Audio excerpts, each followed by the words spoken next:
have four final questions as we round the bases. The first one is going to be this: from what I see in Ashley's research, you had a pretty cool first job out of college.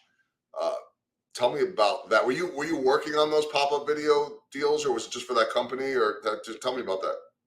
It was a really low-level job, but it was cool. You know what's funny? So I worked at the company Spin the Bottle Production that produced and created pop-up video for Which VH1. was like the most fun thing.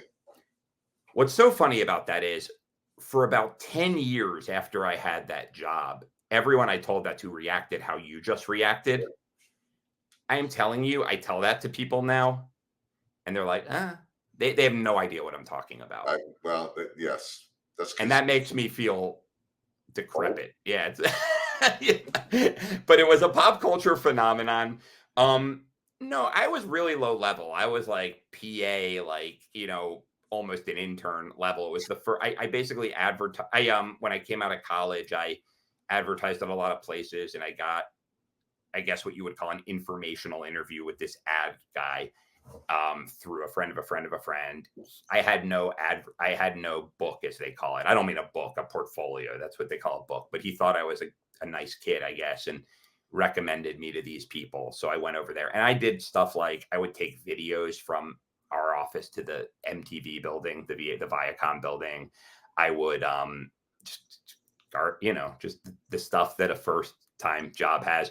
But at a certain point, I did get to do a bunch of research for pop-up video stuff. So the whole thing, for the listeners who don't know it, is it's a rock video or a music video, and you would see bubbles pop up with the facts about the video. So I did a bunch of research, and then I think I wrote one bubble that was used.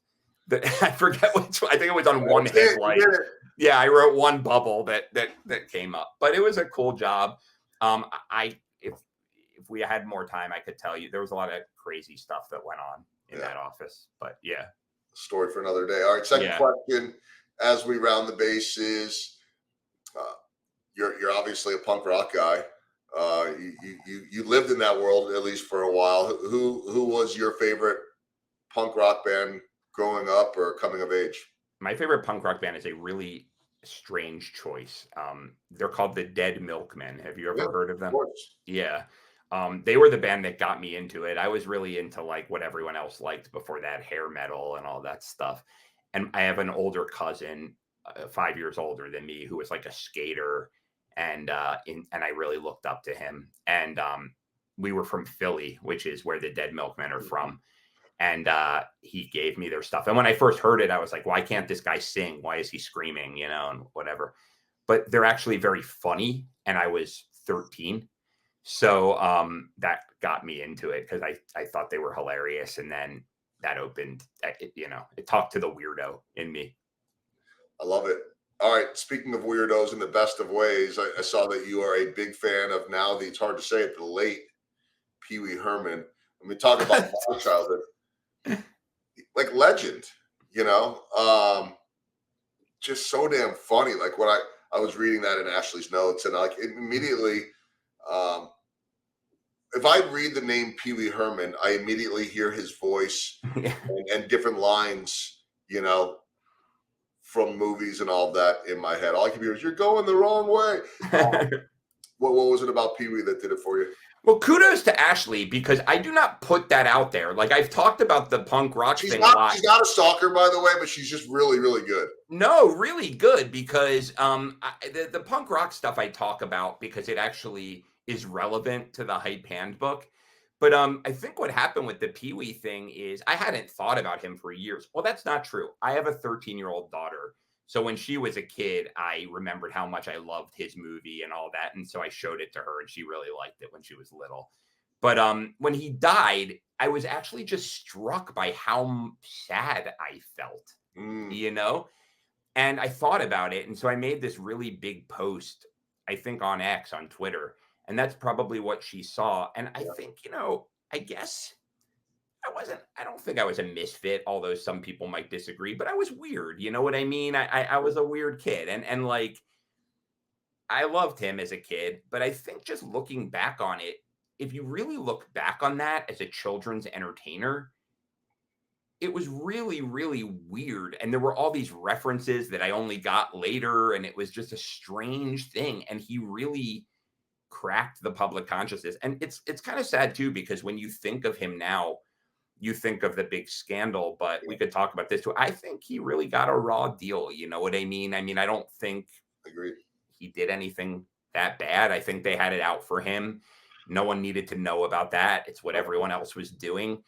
But I just liked how he then laid low for a while and came back, and he died a national treasure. You know what I mean? He had just had that movie, and I don't know. I think there aren't too many truly creative people out there, like, who just do their own thing and get rewarded for it. And I guess he's one of them. Yeah. You know, Tim Burton's first movie, you know, he really, you know, Phil Hartman co-wrote that script. I mean, he was the real deal, I think, as a creative person. Yeah, for people our age, that was part of our childhood. You know, the best Yeah. kind of weirdo that you could have, if that's the way to put it. Like, just anyway, there's another one that we could go down that rabbit hole. But I'll wrap it up with this. We've talked a lot about the hype handbook. Let's make the walk-off question your podcast, the Hype Happy Hour. Hype isn't everything that you do. Very, very perfectly branded. Tell me about the Hype Happy Hour. It's funny that you ended with saying hype is in everything you do. I have a chapter in the book that's about packaging. And I talk about how a big part of what hype artists do is they make their packaging, the way they present to the world, extremely consistent. And that's kind of what I did, because maybe I shouldn't admit this because I'm doing the exact opposite of making myself seem consistent. But I was the co-host of a podcast for years called Access to Anyone, and it still exists. And it's popular. It was co-hosted by my friend Michael Roderick. He still does it. I love doing it, but it was but when the Hype Handbook came out, I realized it didn't fit the brand, because I don't want to say touchy-feely, because it's not, but it's warm. You know, it's about relationship buildings. It's about, you know, relationship building. It's about, it's kind of a warm, soft kind of vibe. And which is a side of me, you know, but when I realized I'm the hype guy and that's where I'm getting traction, and if I'm the co-host of this show, it's not gonna work, right? So I stepped away, and it was hard to do. Because I like doing it, and I started this show instead. So it's the Hype Happy Hour, and basically it's the idea that we have all kinds of creators on there, whether they're startup founders, people who start a podcast, novelists, whatever. And the whole idea is it's through the lens of, once the work is done, how do you think about hyping it up? Whether that's that you have trouble with it, whether that's that you overcame some things, whether that you're fantastic at it. But it focuses on creators doing that. And it's newer than the old show for sure, but we've already had a lot of amazing guests, and we've had quite a few listeners for a new show. And it's all part of the hype thing that I do. Well, again, for everybody that is interested, the book is the Hype Handbook. The Hype Handbook: 12 indispensable success secrets from the world's greatest propagandists, self-promoters, cult leaders, mischief makers, and boundary breakers. The Hype Happy Hour, and of course, his company that we've talked about, MicroFame Media. Michael Schein has been my guest. Mike, thanks so much. It's been great to be able to connect and catch up with you at some point during baseball season when we pass through New York and get the Yankees and the Mets this year. But really appreciate you spending time today. Hey, I had an absolutely great time. You're very good at what you do, Joel. Let's hype that one, everybody. Come on now. Thanks, Mike.